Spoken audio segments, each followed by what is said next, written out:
Oi, pessoal.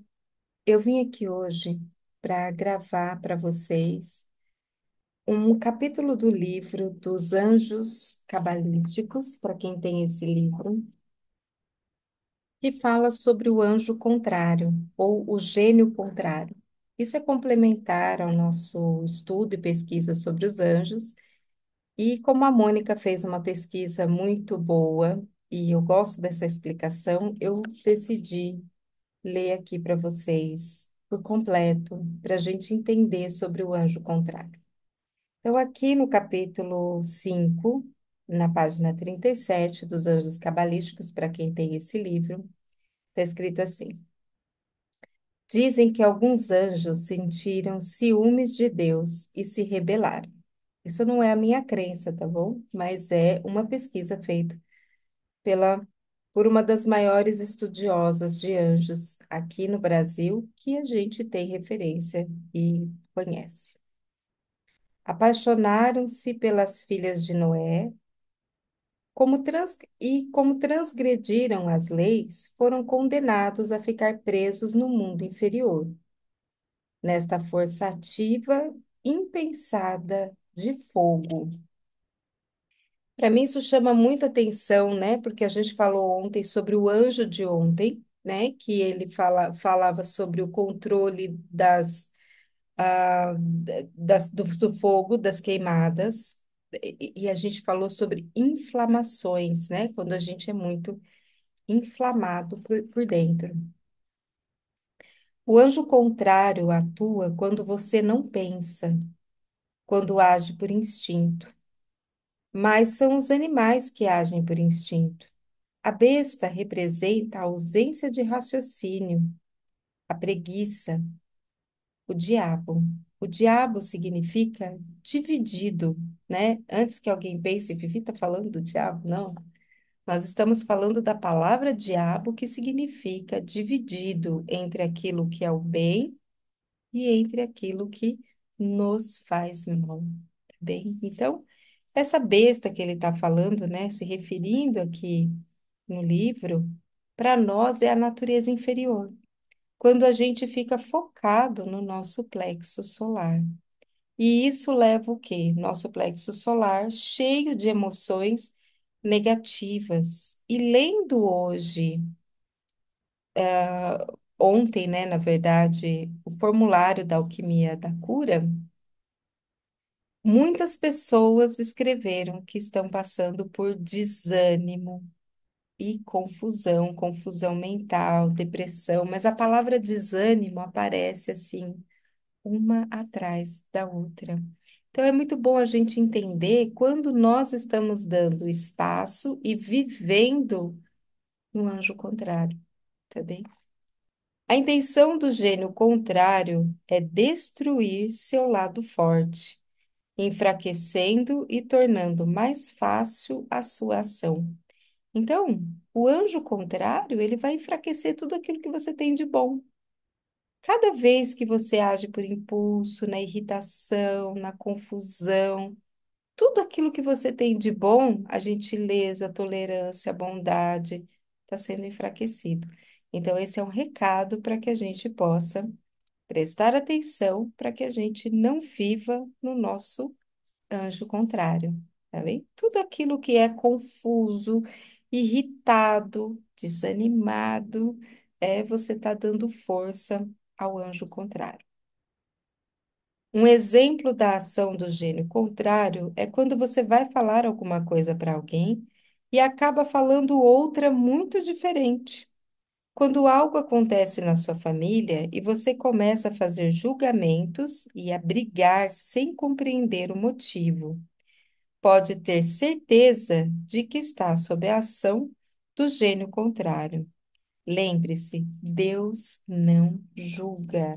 Deus não julga. Adão é representado por uma árvore, a árvore da vida, cujo tronco representa a humanidade. Os galhos representam as raças, as folhas, os indivíduos. Os maus são as folhas secas, ressentidas e invejosas que caem. transformando-se em adubo e fortificando a árvore, que assim fornecerá frutos mais bonitos e saborosos. Os cabalistas hebreus chamavam os gênios contrários de cascas. Sabe quando a gente fala assim que a gente tem que tirar essa casca, retirar essa couraça, não é? Então quando a gente está num processo de cura, e por isso que eu estou compartilhando esse vídeo, tanto na alquimia de cura quanto na alquimia dos anjos, é porque quando nós passamos por um processo de cura, a gente tem que remover as cascas. Quando a gente tem uma casquinha de machucado, de ferimento, quando a gente tira, nem sempre está cicatrizado. Por baixo pode estar o quê? Um pus, machucado, ardido, aberto, né? Então, nem sempre vai estar cicatrizado. O que que significa? Tirar a casca pode doer, tá bem? Da mesma forma que a casca grosseira de uma árvore, mesmo tornando-a feia, protege contra pragas e intempéries, preservando sua seiva. A energia do anjo contrário pode ser revertida em seu benefício, se você pensar, raciocinar, isto é, se estiver com o pensamento em Deus. Então, a gente usa essa casca muitas vezes para a gente se proteger, né? A casca como uma forma de proteção.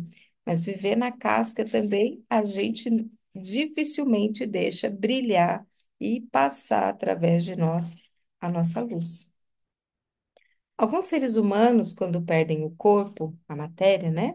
Não se despojam da vibração energética do instinto, ficando preso no mundo inferior, até que uma batalha espírito, alma e inteligência, consiga a elevação orientada pelo anjo da guarda. Então, aqui significa que quando a gente morre, não significa que você acabou de morrer, você já virou um anjo, ou já virou uma pessoa super elevada, e aí você já sabe o que fazer, para onde ir, como fazer, né? Não é bem assim.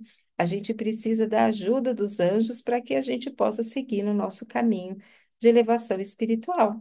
Muitos de nós morremos com os mesmos vícios, mesmas tendências reclamonas, a gente morre com as mesmas vontades de comer certas coisas, enfim, né? Outros vícios, de medicamento, de bebida, de droga, de sexo, entre outras coisas, tá bem? Então, é muito importante que a gente se purifique. Por isso, mais uma vez, né, eu pedi para vocês participarem da alquimia da cura, que quanto mais a gente se purifica, na alquimia da cura, o que tem de tão especial? Eu não sei para vocês, mas para mim, a purificação através da água, do fogo, do ar, da terra, são super especiais, né? São super especiais. E curas que recebemos todos os dias. Ontem trabalhei com vocês a cura a psicológica, e foi uma cura bem pesada, né? Muitas pessoas já melhoraram, mas bastante gente ainda carrega aquele pesar, né? Energias nocivas, emoções negativas, carregam ainda. E a gente tem que entender que carregar emoção negativa, a maioria das vezes, uma grande maioria das vezes, é uma escolha. Certa vez, num debate, me perguntaram, a Mônica, né? Se o anjo da guarda poderia nos abandonar. E eu respondi que afirmamente que sim, né? Eu disse que sim, e alguns discordaram da minha colocação.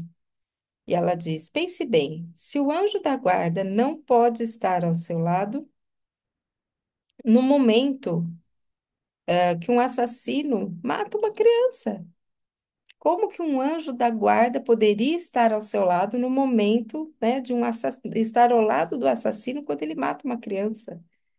Ou de um sequestrador?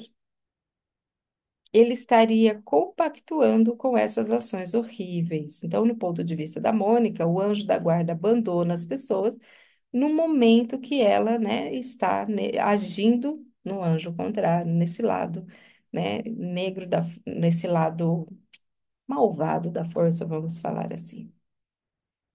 Quando uma pessoa ela já tem esse ímpeto de matar, de roubar, de sequestrar, de machucar, ela já se desconectou dos anjos, de energia de vibração superior há muito tempo.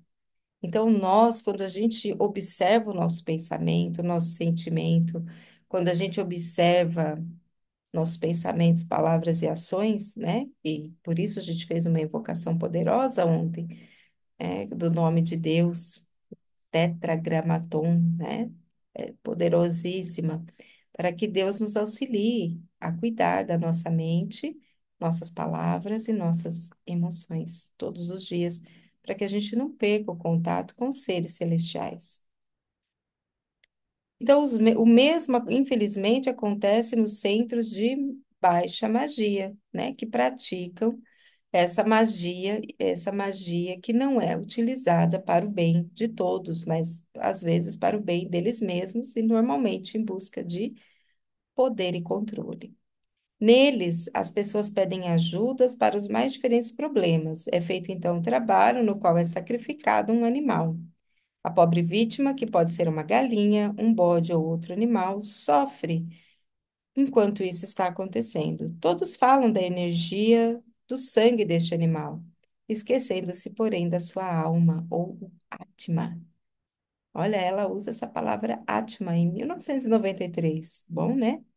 E que ele não é movido pela inteligência, mas sim pelo instinto. Então, aqui ela está colocando, né, o que acontece. Para quem não conhece a Mônica, ela foi iniciada no candomblé muito novinha e saiu por ser vegetariana, vegana e não suportar os maus tratos aos animais. Mas ela é uma pessoa muito forte na religião. O plasma do animal fica concentrado no instinto da pessoa que o sacrificou e de todos os presentes. A pessoa se torna cada vez mais instintiva e fria, não tendo mais qualquer compaixão pelos animaizinhos sacrificados. Então, aqui eu nem vou ler mais o restante. Eu acho que tem essa parte aqui, ah, que para mim é bem importante,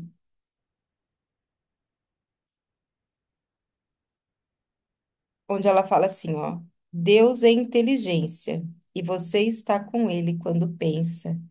Tem uma coisa que Master Shoa falava e que Master Code de vez em quando repete, né? É que você tem um cérebro para que você use e não deixe ele no porta-mala do carro ou na sua gaveta quando você sai. A gente tem que usar o nosso cérebro. Por isso, antes de frequentar qualquer lugar ou aderir a qualquer religião, seita, qualquer programa, gente, até os que eu ofereço para vocês, vocês têm que pensar antes, né? Pensa, isso aqui vai fazer bom para mim, o que ela está falando é coerente, é, eu confio nessa pessoa. E se você confiar, fica em paz com o seu coração, porque a gente vai buscar fazer o melhor para o grupo. A gente não é perfeito, a gente tem algumas falhas, com certeza, porque nós estamos nesse processo, tá bem? Mas eu sempre vou buscar fazer o melhor, porque de verdade, essa é para quem me conhece já há tantos anos, essa é a minha característica. Eu jamais vou querer entregar uma coisa para as pessoas e cobrar das pessoas, né? Para não entregar algo que seja realmente bom, algo que vai colocar em jogo o meu trabalho. Eu vivo disso, esse é o meu sustento, essa é a minha vida, já há mais de 20 anos. Então, eu jamais vou entregar algo para que vocês fiquem desapontados, porque de verdade, isso é o que eu amo fazer e vou continuar a fazer, se Deus quiser, por toda a minha vida, né? Então, o que eu entregar para vocês vai ser algo de coração. Então, a gente não é perfeito, estamos nos aperfeiçoando, melhorando a cada dia, com tudo, né? Como todo mundo. Mas é isso. Pensa, a gente tem que pensar. Desenvolver-se mediunicamente não é somente se vestir com roupa branca, hoje eu estou de branco, né, por acaso, mas essencialmente vestir de branco a sua alma. Então, isso é o que eu quis trazer hoje para nós, falando sobre os anjos contrários, né? É um capítulo todo que está aqui nesse livro chamado Anjos Cabalísticos, né? Que é um dos pilares do nosso trabalho. Temos muitos outros livros aqui que eu adoro. Temos livros de magia, temos livros de salmos, temos mais livros de salmos, temos um livro de alta magia, não fiquem com medo da capa né? Eliphas Levi, que é um dos fundadores do qual a Mônica usou para escrever também os livros dela, né? Entre outros livros que nós estamos aqui, entre outros, né? Tem livros do Kabbalah Center e do Dr. Gabriel Cousens, que é o meu professor do jejum intermitente, não só do jejum, mas do Shabá, dos anjos. Ele apresentou para a gente o Shabá. Ele é um rabino maravilhoso. Ele é um rabino, um mestre, um xamã. Ele é várias coisas espiritualista e eu estou estudando com ele desde 2016. É uma pessoa muito importante na minha vida. Então, nós temos aqui uma série de conteúdos para poder compartilhar com vocês. Eu não consigo passar tudo ao mesmo tempo, mas eu vou escolhendo aquilo que na minha caminhada fez diferença dia após dia. A gente tem tempo, tá bom? Se vocês gostarem do meu trabalho, se você achar que é para você, tenha paciência. Nós vamos continuar enquanto existir o tempo, enquanto existir a internet, enquanto existir esse espaço e pessoas interessadas nesse trabalho. Eu peço a Deus para que me abençoe, para que eu não pare nunca, tá bem? Muito obrigada pelo seu carinho. Presta atenção no anjo contrário. Cada vez que você age de forma descontrolada, enraivecida, desanimada, depressiva, você está dando espaço a essa energia contrária na sua vida. Se tiver muito difícil, use as purificações. As purificações vão ajudar você. Só aquelas que você ensinou, né? Aquelas que você compartilhou, Vivi, não. Vocês conhecem muitas purificações. Banho de sal, banho de ervas, orações, defumação, né? Tem tantas purificações da aura. Quando a gente se sente muito agitado, muito barulhento, é porque a nossa aura está cheia de barulho, seja contaminação de outras pessoas, seja porque você gerou, né, essas formas de pensamento. Quando você estiver se sentindo assim, incomodado, né?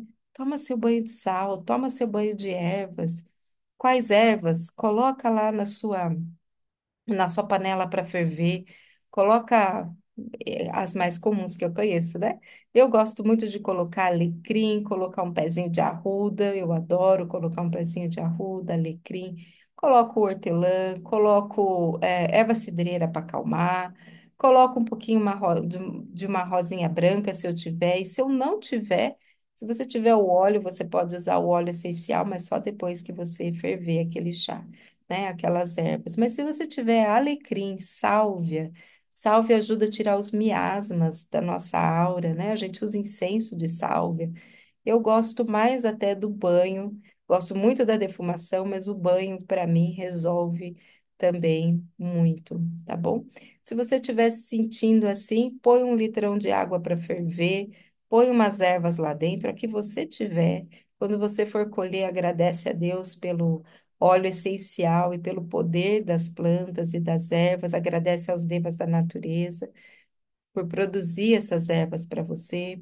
Quando a água estiver fervendo, desliga, coloca as ervinhas lá dentro, agradecendo, tá bom? Tampa a panela, deixa lá até você sentir que soltou bastante o sumo, né, das, das ervas.